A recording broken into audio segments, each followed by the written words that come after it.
সে আজকেই মরতে চাইতেছে, তাই না? তাহলে বাঁচায় কে? বাঁচায় ভালোবাসায়, আর মারে যন্ত্রণা। হ্যাঁ, মানে ঝগড়া, যন্ত্রণায়, মনের অমিল, ভালোবাসা নেই, ওটা আমাদের আয়ু কমিয়ে দেয়।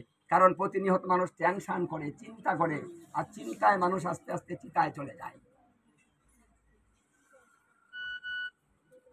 আর এই চিন্তা নিয়ে যদি কেউ মরে, মৃত্যু হয়, ভাগবতে সপ্তম স্কন্ধে বলছে সেই ব্যক্তি পুনরায় দ্বিগুণ চিন্তা নিয়ে জন্মগ্রহণ করবে। যে সংসার ভালো না, চিন্তা করতে পারবেন না, চিন্তাটা বাদ দিতে হবে, এটা আপনার কর্মফল ভোগ করতে হবে। ভালো কর্ম করেননি, ভালো সংসার পাননি, ভালো স্বামী পাননি, ভালো স্ত্রী পাননি, কর্ম ভালো হয়নি। গীতায় বলেছেন ভগবান যে যদি কর্ম ভালো করে তাহলে সেই ব্যক্তি ধনী গৃহে জন্মগ্রহণ হয়, যদি কর্ম আরো ভালো করে তাহলে সেই ব্যক্তি বৈষ্ণব গৃহে জন্মগ্রহণ হয়। হ্যাঁ, মানে সুখ দুঃখ সবকিছু কর্মফল গুণে হচ্ছে।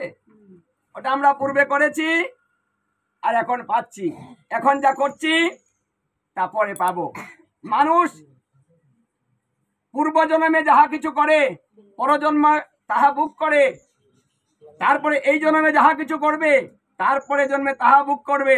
তা আমরা এখন যেটা ভোগ করছি সেটা কিন্তু আমাদের এখনের রোজগার নয়, এই রোজগারটা আমরা পূর্বে করেছি, আগে করেছি।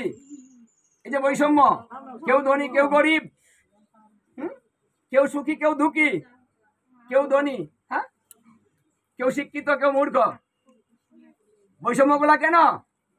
রাধারানী যখন বললেন হে প্রাণবল্লভ তুমি বৈষম্য সৃষ্টি করেছো কেন, তুমি কেন সমান করে দিলে না?